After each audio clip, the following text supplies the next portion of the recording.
Abra a sua Bíblia em 2 Reis, capítulo de número 5. 2 Reis, capítulo 5. A gente vai ler do versículo 1 ao 14. Qual é o tema mesmo do retiro? Mergulhando, diving. Diving. E aqui a gente vai ver nesse texto alguns mergulhos. 2 Reis, capítulo 5. Um meio, desculpa. Já falou, já foi na liderança, já foi um grupo de pastores, eu não aprendo. 1 Reis, primeiro não, gente, é segundo, né? Falei segundo, falei? Isso, 2 Reis, eu escrevi aqui primeiro. 2 Reis, capítulo 5, versículo 1 ao versículo 14. Dá para colocar aqui que eu vou ler na NVT com vocês aqui. Muito bem. O rei da Síria tinha grande respeito por Naamã, comandante do seu exército, pois ele pôs por meio dele, o Senhor tinha dado grandes vitórias à Síria. Mas embora Naamã fosse um guerreiro valente, sofria de lepra. Naquela época, saqueadores sírios tinham invadido o território de Israel, e entre os cativos havia uma menina que se tornou serva da esposa de Naamã. Certo dia, a menina disse à sua senhora: como seria bom se meu senhor fosse ver o profeta em Samaria, ele o curaria da lepra. Naamã contou ao rei que a menina israelita tinha dito. Então, o rei da Síria lhe respondeu: vá visitar o profeta, eu lhe darei uma carta de apresentação ao rei de Israel. Naamã partiu levando 350 quilos de prata, 72 quilos de ouro e 10 roupas de festa. A carta para o rei de Israel dizia: com essa carta apresento o meu servo Naamã, quero que o rei o cure da lepra. Que prova, hein? Quando o rei de Israel leu a carta, rasgou as roupas e disse: acaso sou Deus capaz de dar ou tirar a vida? Porque esse homem impede que cure um leproso? Como vocês podem ver, ele procura um pretexto para nos atacar. Mas quando Eliseu, o homem de Deus, soube que o rei de Israel havia rasgado as roupas, mandou-lhe esta mensagem: por que o rei ficou tão aflito? Envie Naamã a mim, e ele saberá que há um profeta verdadeiro em Israel. Então Naamã foi com seus cavalos e carruagens e parou à porta da casa de Eliseu. Ele mandou um mensageiro dizer a Naamã: vá e lave-se 7 vezes no Rio de Jordão, sua pele será restaurada e você ficará curado da lepra. Naamã ficou indignado e disse: imaginei que ele sairia para me receber, esperava que movesse as mãos sobre a lepra, invocasse o nome do Senhor seu Deus e me curasse. Não são os rios Abana e Farfar em Damasco melhores do que qualquer rio de Israel? Será que eu não poderia me lavar em um deles e ser curado? Naamã deu meia volta e partiu furioso. Mas seus oficiais tentaram convencê-lo dizendo: meu senhor, se o profeta lhe tivesse pedido para fazer algo muito difícil, o senhor não teria feito?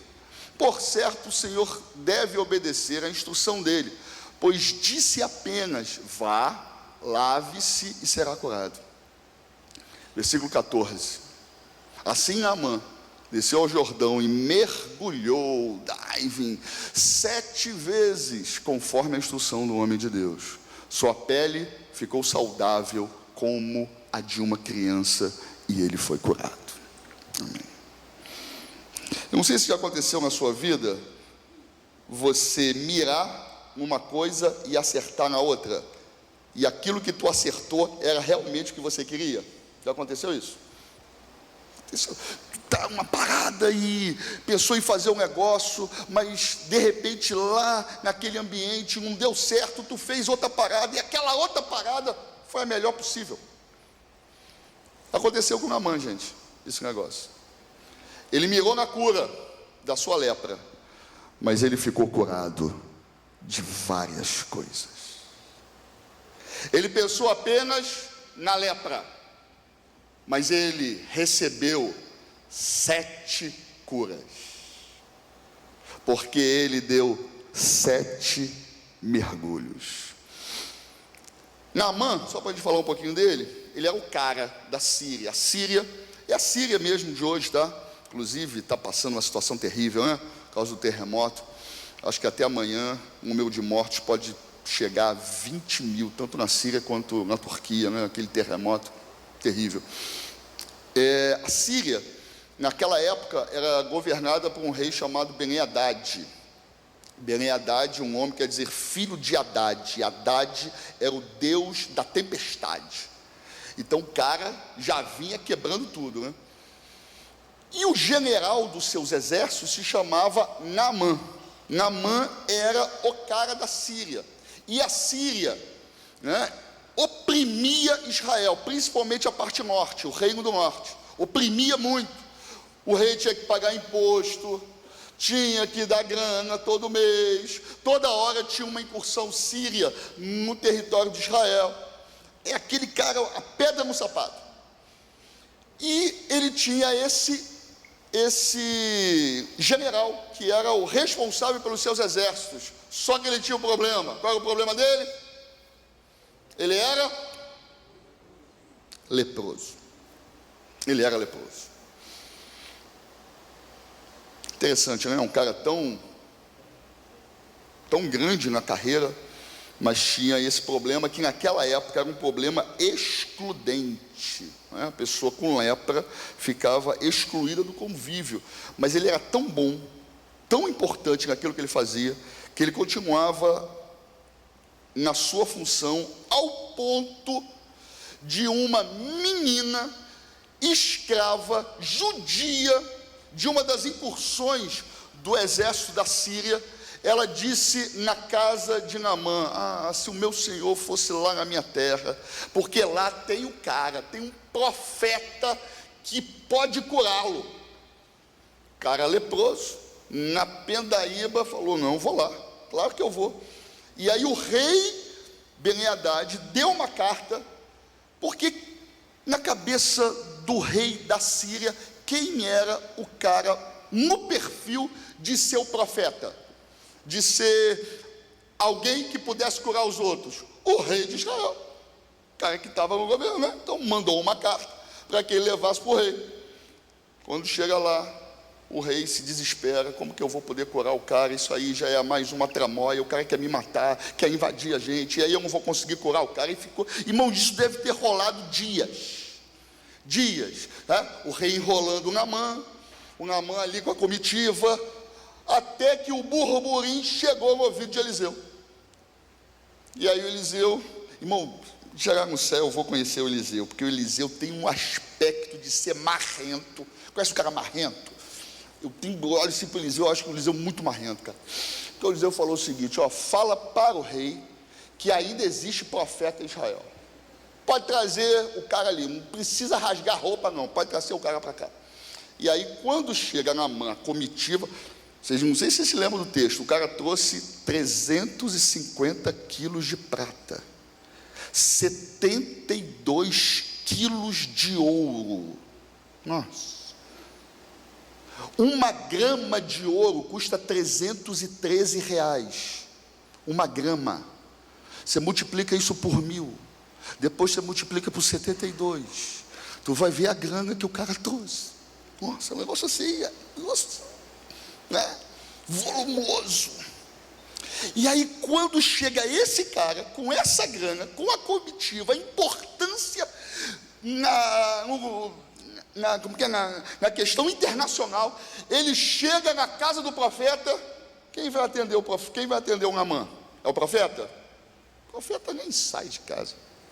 Manda lá o Geazi, menino de recado: fala para o Naamã mergulhar 7 vezes no Jordão, que ele vai ficar curado. Bom, se fosse eu, irmão, eu ia ficar muito injuriado com esse tipo de recepção. Foi o que aconteceu, né? Naamã ficou revoltado. A gente lê o texto. E ele foi convencido pelos seus soldados a ir para o Jordão, mergulhou no Jordão, e ali, depois do 7º mergulho, ele foi curado. Eu quero agora trazer essa história para a nossa realidade. Talvez você olhe esse tema e está pensando, pô, cara, eu vou mergulhar na água do Espírito, pá, vou sair bombado de Deus. Quero dizer para você, filho, o rio do Senhor está passando aqui, e você vai mergulhar nele, só que você vai deixar nas águas do Espírito muita coisa que não presta em você. Foi o que aconteceu com Naamã. Por isso que eu disse, mirou no que viu e acertou no que não viu. Porque talvez o menor dos problemas de Naamã fosse a lepra. Ele tinha outros problemas que eu quero trazer para vocês hoje. E quando ele se lançou no Jordão, obedeceu à voz do homem de Deus, ele teve uma libertação, uma cura completa. Eu quero dizer para você, jovem, adolescente, em nome de Jesus, existe cura de Deus nesse lugar, para a sua vida, para o seu interior. Deus quer te restaurar em todos os níveis. Mergulha. Amém? Qual foi o primeiro mergulho que ele deu? Quando ele deu o primeiro mergulho, ele deixou uma coisa. Ele deixou o que nas águas do Jordão? Ele deixou a sua miopia espiritual. A sua miopia espiritual. Tem algum míope aqui? Pode ficar tranquilo que a gente não vai fazer bullying não, tá? Qual é o problema da miopia? Você enxerga bem de perto, mas você não enxerga de longe, não é isso? Os míopes, ok? Você tem uma visão distorcida da profundidade, por causa da luz na retina, tem uma série de coisas ali que vai influenciar o problema da miopia. Esse sintoma, ele pode ser traduzido para o mundo espiritual, quando a gente não consegue enxergar as coisas de Deus como elas devem ser vistas. Aonde estava a miopia de Naamã? Ele achava que o homem de Deus, quem era? Quem era o profeta de Israel? Era o rei. Ele não conseguia enxergar que o rei, ou qualquer outro poderoso, grande, importante de Israel, poderia ser só uma pessoa importante, porque a unção de Deus, o poder de Deus, a autoridade do Senhor estava com Eliseu lá no interior, um homem simples. Então, às vezes, meu querido irmão, meu querido jovem, você talvez esteja procurando situações extraordinárias, maravilhosas, incrementadas, para poder te trazer paz, te trazer esperança, te encher de alegria, mas nessas coisas você muitas vezes não encontrará nada. Sabe por quê? Porque tua visão está olhando só naquilo que é aparente. Hoje o Espírito Santo quer curar a tua miopia. Mergulha, porque Deus tem coisas melhores para você. Primeiro mergulho dessa noite é para que você seja curado dessa miopia espiritual, para que você enxergue as coisas como tem que ser enxergadas. Deus está querendo colocar um óculos para você, para que você possa enxergar de longe, não ver só o que está na tua cara. Muito importante a gente entender que é interessante, no capítulo seguinte, no capítulo 6, teve outro episódio com Eliseu, e aí foi um negócio mais tenso, porque o rei da Síria começou a fazer emboscadas para desbaratar o exército de Israel. Só que Deus revelava o lugar da emboscada para Eliseu, e Eliseu falava para o rei, para o povo. O que acontecia? A emboscada não funcionava, e aí o rei da Síria falou: tem X9 aqui, alguém está entregando os nossos planos, até que ele soube que era por causa de Eliseu. E aí todo o exército da Síria foi na casa de Eliseu agora para acabar com Eliseu, para matar Eliseu. E aí veio esse meu menino Geazi desesperado: Senhor, eles cercaram aqui, Eliseu, o que a gente vai fazer? Aí Eliseu, que não tinha miopia espiritual, enxergava perfeitamente, ele diz: Senhor, abre os olhos desse retardado, para que ele possa enxergar que por trás dos carros de Bene-Hadad existem carruagens de fogo. E naquele momento que aconteceu, todo o exército ficou cego, porque o profeta conseguia enxergar além das circunstâncias. É isso que Deus quer fazer com a tua vida. Mergulha, para você ter visão espiritual. Para de se estressar pelo que você está vendo, cara, porque o poder está nas mãos de Deus. Talvez a tua situação seja complicada, é verdade, mas maior é o que está contigo do que o que está no mundo. Mas para isso tu tem que mergulhar e deixar essa tua visão míope, para que você veja as grandezas do Senhor, amém? Segundo mergulho, caramba, vou falar sério, tem que correr, né? Segundo mergulho, ele deixou nas águas do Jordão o seu autoritarismo. Não foi a sua autoridade, foi o seu autoritarismo, a forma abusiva do poder, a forma egoísta de tratar os outros, de se relacionar com o próximo. É o famoso manda quem pode, obedece quem tem juízo. Você sabe com quem está falando. Ele precisou jogar isso no Jordão, porque a carta que foi para o rei de Israel naquele momento era Jeorão. Quando chegou na mão dele, o que dizia a carta? Você tem que curar Naamã. Não era um pedido, não faz uma oração, quem sabe, se Deus quiser, se for da vontade do Senhor. Não rolava essa história não. Eu estou mandando Naamã para que você o cure. O cara estava dando ordem em Jeová, irmão. Percebeu esse nível de, não é autoridade, de autoritarismo? Tem que ser do meu jeito, quem manda aqui sou eu. Tu precisa jogar isso no Jordão nessa noite, querido. Você precisa jogar isso no rio de Deus, porque Deus não está agradando desse teu jeito pedante de mandar nos outros. Quem é você, rapaz? E o pior é que tem jovem que gosta de mandar, tem criança que manda pra caramba. Deus quer quebrar esse teu orgulho, essa tua altivez. Você que acha que pela tua força você consegue as coisas, filho, joga no Jordão, mergulha no Jordão. O Espírito Santo está te convidando para você deixar esse jeito mala, de querer ter razão em tudo. Sabe, o cara que quer ganhar sempre a disputa, sempre ele tem que vencer o embate na palavra. Joga no Jordão isso, filho, porque você quer prevalecer a tua razão em relação ao outro. Isso não significa que você vai abrir mão das suas convicções, mas não os impor aos outros, obrigando-os a concordar com você. Forte isso na igreja. Quantas vezes a gente está assim, e por causa disso, a gente perde amigo, a gente afasta as pessoas, por causa do nosso autoritarismo, não é autoridade.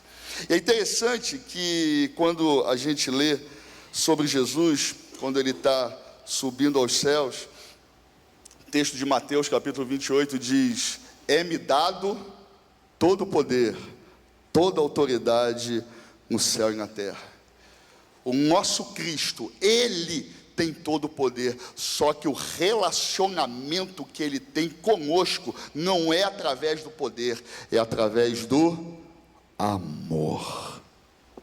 Então, meu querido, em nome de Jesus, aprenda com Jesus, mergulhe no rio de Deus e se relacione através do amor. 1 Coríntios capítulo 3, versículo 4 e 5. O amor é sofredor, o amor é benigno, o amor não é invejoso, não se vangloria, não se ensoberbece, não se porta inconvenientemente, não busca seus próprios interesses, não se irrita, não suspeita mal. Esse é o nosso relacionamento, mas só consegue isso quem mergulha no rio. Em terceiro lugar, o que Naamã deixou no rio, que deixou no Jordão? Ele deixou o seu orgulho. O seu orgulho. O orgulho de Naamã estava vinculado a uma posição de general. Ele era o comandante, muitos soldados ao seu comando. E talvez hoje, por causa do seu conhecimento, da sua inteligência, todo mundo diz que você é o cara, você começa a achar que você é melhor do que os outros, que você é mais especial do que alguém. Esse sentimento, ele pode ser traduzido, esse orgulho pode ser traduzido como um ar de superioridade, como uma altivez, uma empáfia. Naamã ficou indignado, por quê, irmãos? Por que ele ficou com raiva? Porque o profeta não veio recebê-lo.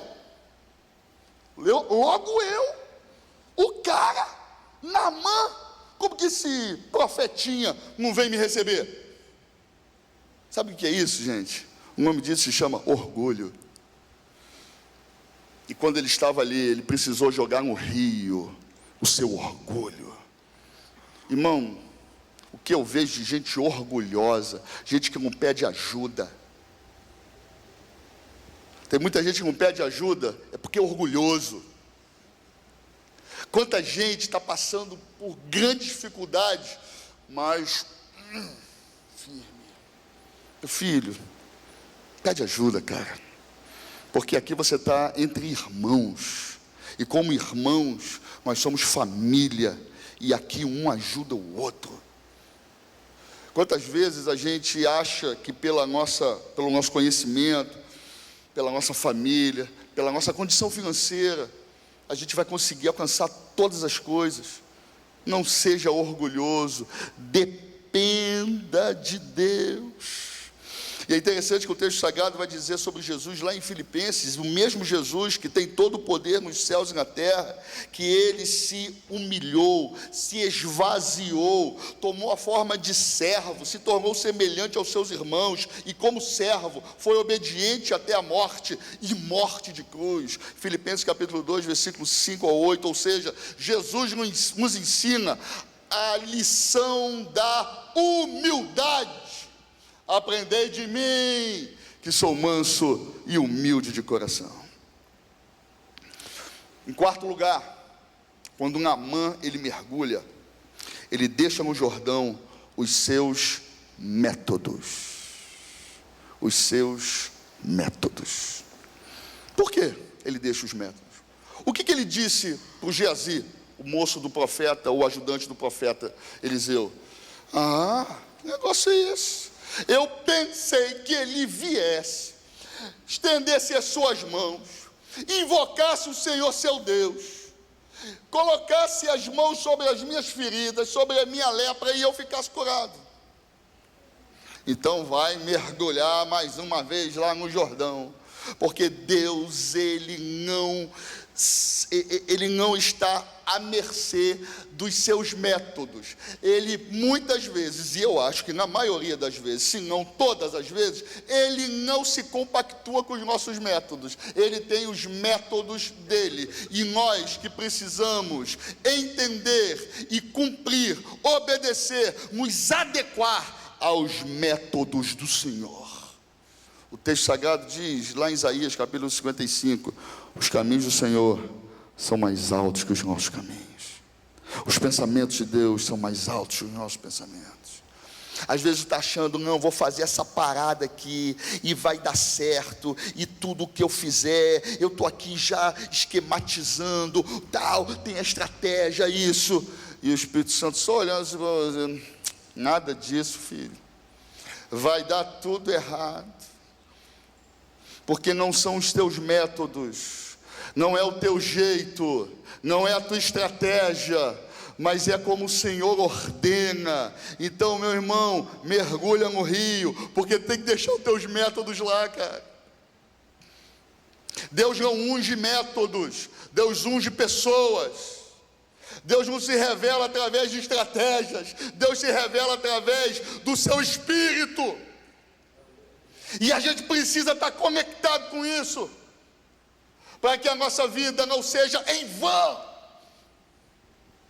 Das coisas que eu tenho mais medo é perder a minha vida, porque eu só tenho uma. Deixa eu falar um negócio aqui no meu coração, perdoa se isso for um pouco agressivo. Tem muita gente que, no leito da morte, a gente fica lá, aceita Jesus, aceita Jesus. O cara, a vida toda, ele foi um desgraçado, ímpio, ninguém gosta dele, e a gente diz, não, aceita, porque aí tu vai para o céu. Legal, cara, vai para o céu, beleza, mas e aí? Deus só nos deu uma oportunidade de viver lá no céu, irmãos. A gente nem sabe como vai ser, porque a Bíblia não fala para a gente, só fala assim, coisas muito abstratas. Sei. O que nós temos é a nossa vida, e nós só temos uma vida para viver. Como eu gostaria que a reencarnação fosse bíblica, irmão. Não sabe como eu gostaria se essa doutrina estivesse na Bíblia. Você morre, joga a tua vida no lixo, aí depois reencarna, aí vem de novo, aí joga de novo a vida no lixo, só faz besteira, aí reencarna. Irmãos, a Bíblia Sagrada diz que o homem está destinado a morrer uma só vez, porque depois da morte segue-se o juízo. Então não tem abertura bíblica para a reencarnação. Então, filho, você que é jovem, em nome de Jesus, não desperdiça a tua vida. Não insiste nos teus métodos que não te levarão para lugar nenhum. Absorve na tua vida os métodos do Senhor. E hoje, mergulha nesse rio de Deus que está correndo aqui e coloca lá os teus métodos, amém? 5. Qual foi o quinto mergulho de Naamã? Ele deixou no rio o seu preconceito. O que ele disse lá para o moço? Se é para me lançar no rio, eu mergulhava lá na Síria, o rio Farfar, Abana, esses rios, muito mais limpos. A água do Jordão é uma água turva, né? É uma água barrenta, e a água dos rios da Síria que ele estava falando, eram águas cristalinas, que se vê o leito do rio.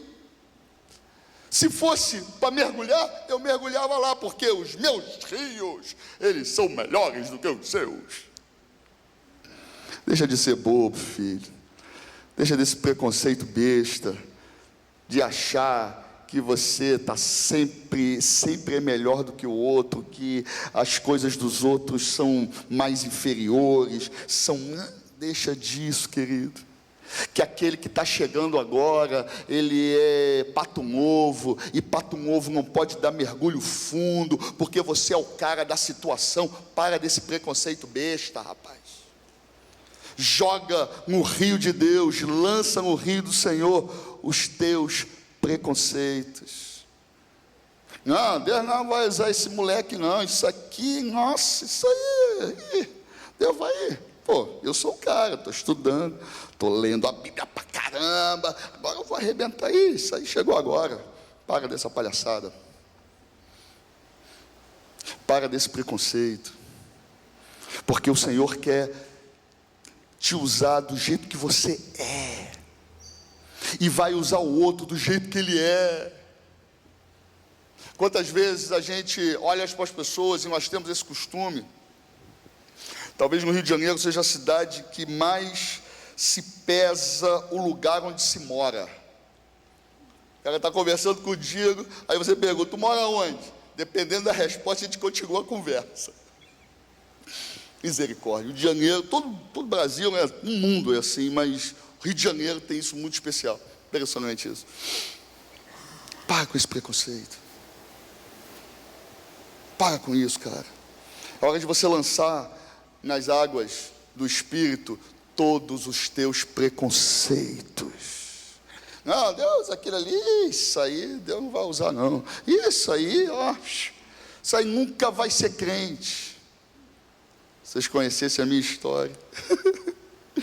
Mas Deus olhou para mim e me resgatou. Aleluia. Natanael, quando olhou para Jesus: pode vir alguma coisa boa de Nazaré? O próprio profeta Samuel, quando olha para os filhos de Jessé, viu lá o Eliabe, todo bonitão, grande, forte. Esse aqui que vai ser o rei de Israel. E o Senhor disse para ele: não atentes para a sua aparência, nem para a sua grandeza, a sua estatura, porque eu o rejeitei. O Senhor não vê como homem, pois o homem olha para o que está diante dos olhos, mas o Senhor vê o coração. Aleluia. Samuel com preconceito, Natanael com preconceito com Jesus. Olha só, né? Porque Jesus vinha de Nazaré. Percebeu o preconceito local? Tu mora onde? Mora em Nova Iguaçu. Valeu, Wallace. Mora onde? Filho. É sério, gente. Acontecia no tempo de Jesus. E para sexto lugar, a gente já está terminando. Quando Naamã mergulha pela sexta vez, eu quero aqui trazer isso, porque o texto vai mostrando que o problema dele não era só a lepra. O problema dele era mais do que a lepra. Havia uma questão preconceituosa. Ele era sírio, ele estava diante de judeus. Tinha um problema do orgulho, ele era o general. Tinha o problema dos métodos, tinha que ser do jeito que ele tinha pensado. Ele tinha vários problemas, e o sexto problema dele era a sua intransigência. Não vai sair não? Então vamos embora, acabou esse negócio.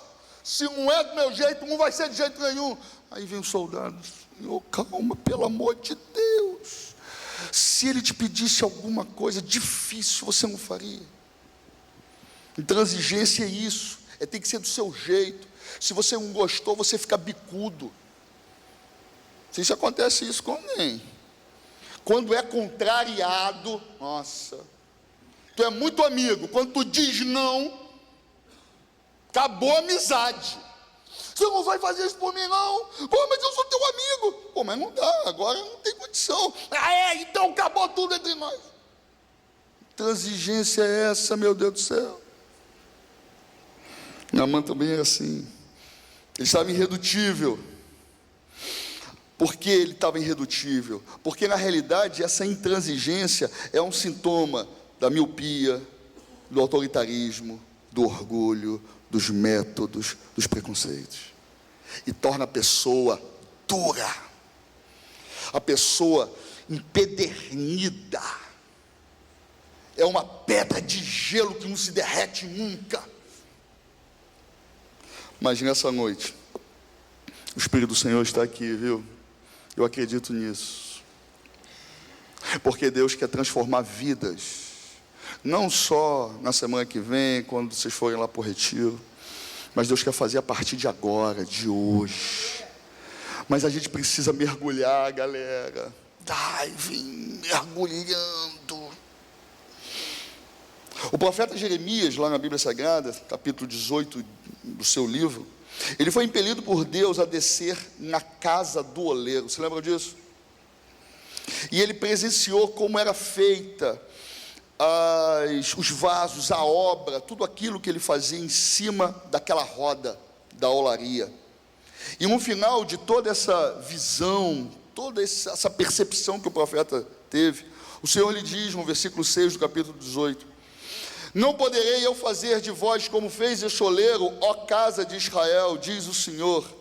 Eis que como barro na mão do oleiro, assim sois vós na minha mão, ó casa de Israel.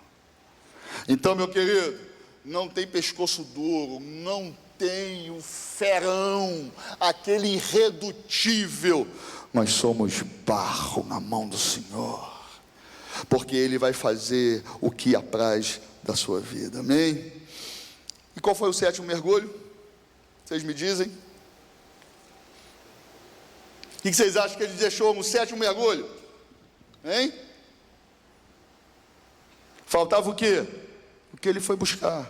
a cura da sua lepra. No 7º mergulho ele deixa a lepra. E é interessante a gente pensar nisso, porque a Bíblia Sagrada traz a lepra como símbolo, como tipo do pecado. A lepra, que também é chamada de hanseníase, é uma infecção crônica, contagiosa, que afeta nervos, peles, que é causada por uma bactéria. Na antiguidade, a lepra era um tipo de doença que não era só a hanseníase, mas qualquer tipo de doença de pele era considerada como lepra, né? Herpes, psoríase, sarna, vitiligo, tudo isso era considerado como lepra. E em Israel, o leproso ele era afastado do convívio social, porque ele ficava sempre à margem da sociedade, era um pária. Por causa disso, por causa dessas características todas, a Bíblia Sagrada trata a lepra como símbolo do pecado, porque a lepra ela tem 4 características interessantíssimas. A lepra, em primeiro lugar, ela é oculta. Toda pessoa que possui esta doença, ela geralmente, a doença pode ficar incubada de 2 a 10 anos, só para depois ela manifestar na pele. Impressionante, impressionante. Oculto. O pecado é assim, irmão. Filho. Estou olhando para você, lindão, bonitão, sorrindo, mas o pecado está aí, oculto. E aí depois, irmão, explode a bomba. Meu Deus! Não é assim? Por quê? Porque a gente está aqui e o pecado está comendo solto. A fornicação, o sexo desenfreado, os motéis ficando ricos, porque a coisa está comendo solta. A mágoa, a dor, a raiva, o ódio está lá dentro. E aquele está, aleluia, aleluia. Está oculto. Sabe por que o pecado é considerado como lepra? Porque ele é contagioso. Misericórdia. A Bíblia Sagrada diz lá em Salmo 42, versículo 7, que um abismo, ele chama outro abismo. Ele chama outro abismo. O pecado, ele contagia, ele é bola de neve. Tem um texto de Ageu, que eu gosto muito desse texto, capítulo 2 de Ageu. O sacerdote, ele faz uma comparação dizendo, eu estou puro, sacerdote. Um exemplo, esse púlpito aqui está impuro, eu estou puro e o púlpito está impuro. Eu toco no púlpito, o que acontece? Eu que estou puro, eu fico impuro. Inverso, o púlpito está puro e o sacerdote está impuro. O sacerdote toca no púlpito, o que acontece? O púlpito fica impuro. O que o texto está querendo dizer para a gente? Que o poder de influência do mal é maior do que o poder de influência do bem. É só a gente olhar o jornal, televisivo, notícia de internet. Quando a coisa é desgraça, todo mundo vê. Agora, quando é uma coisa boa, legal, geralmente 1/3 das pessoas que viram o que era ruim, veem o que é bom. Porque o que atrai, é por isso que o nego vende muito jornal a troco de miséria, de desgraça. Porque isso atrai as pessoas. O mal atrai, irmãos. Porque pecado é contagioso. Parece ser gostoso, bom, interessante, aprazível. Só que o final dele, como diz o texto sagrado, é morte. Terceira coisa da lepra, a lepra incha. Quando ela começa a manifestar na pele, a pele começa a ficar inchada, aonde tem os focos da lepra. Começam a dar, às vezes, até aqueles grandes caroços. Assim mesmo é o pecado. começa com um negocinho aqui, ó. É uma mentirinha. É uma brincadeira de mau gosto inofensiva. Daqui a pouco a coisa começa o quê? Inchar, crescer, tomar corpo. Mas em nome de Jesus, hoje o rio de Deus está passando, para que toda lepra seja curada em nome de Jesus. E é interessante uma coisa, até hoje isso é feito. A lepra, ela é indolor. Acredita uma coisa dessa? A pessoa que tem lepra não sente dor. Não sente dor. Chega ao ponto, por causa da bactéria, aquela parte da pele, ela fica, ela vai morrendo, ao ponto de pedaços do corpo caírem em estágios mais elevados, e a pessoa não sente dor. Cai o nariz, literalmente, gente, coisa maluca, né? Cai o dedo, e a pessoa não sente dor. Que coisa absurda. O pecado faz isso. O pecado, quando ele chega, ele tira a tua sensibilidade espiritual. Isso é normal. Sim, show. Está todo mundo de boa. Em nome de Jesus, nessa noite, Deus quer tocar em você, filho. Estou falando para uma geração, me perdoe, gente, mas uma geração que está brincando muito com o pecado. Está brincando muito com o pecado. E o pecado é só você ler Juízes capítulo 13, 14, 15, 16. Vai ler a história de Sansão, para você ver o que o pecado fez com esse cara. Porque ele brincou com o pecado ao ponto de perder a sensibilidade. Só que hoje o rio de Deus está passando aqui. Mergulha nesse rio. Aleluia, aleluia. Isaías capítulo 1, versículo 18, eu acho um dos textos mais lindos da Bíblia Sagrada. E é dentro dos capítulos mais terríveis da Bíblia. Capítulo 1 de Isaías diz: olha, quando vocês se reúnem, eu não estou no meio.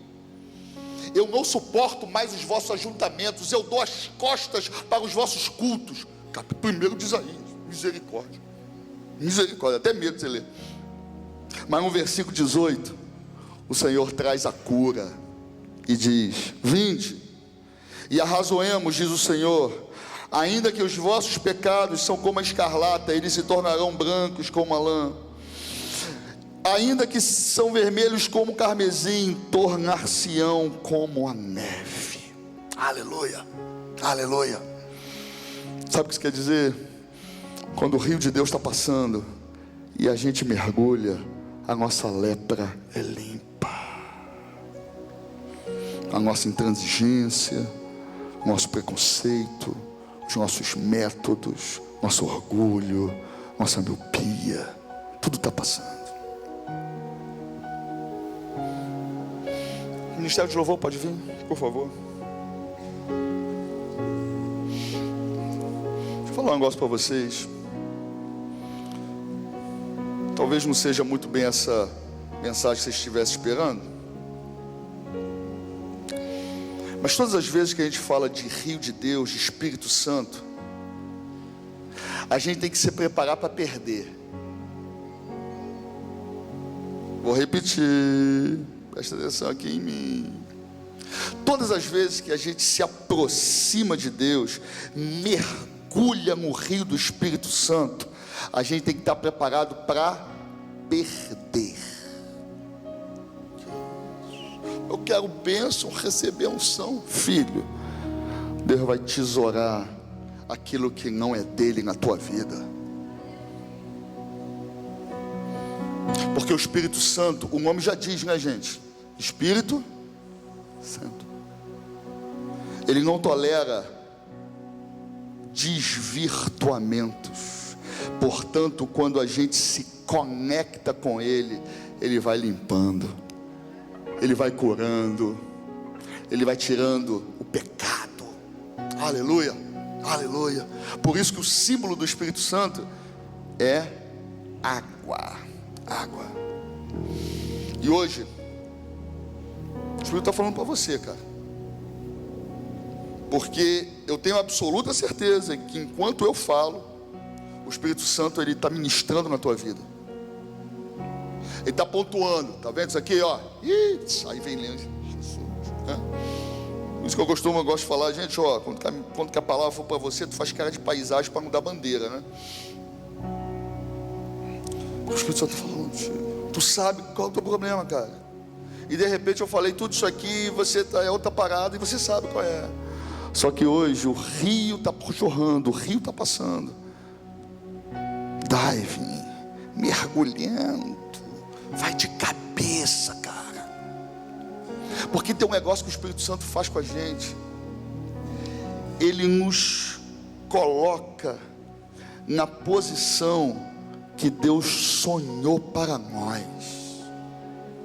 Porque é dessa maneira que a gente vai ser completamente feliz, que a gente vai ser completamente realizado, que os nossos sonhos virarão realidade, mesmo aqueles que nós nem sonhamos ainda, mas quando ocorrerem, eu sempre pensei nisso, só que eu não sabia direito como era. Mas tem que ser na presença dele, porque o que Deus quer é a tua felicidade, cara, é brilho nos teus olhos, é uma vida abundante, que vale a pena. Como o JF falou, você precisa inspirar pessoas. Gostei demais disso, cara. Inspirar pessoas. E você só faz isso cheio do Espírito Santo. Vamos ficar de pé. Louvar a Deus.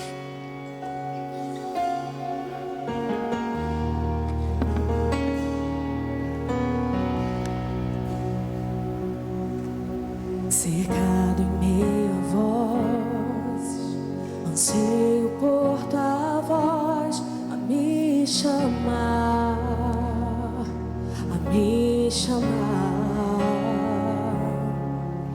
Revelas quem eu sou quando estou aqui a te olhar, a te olhar.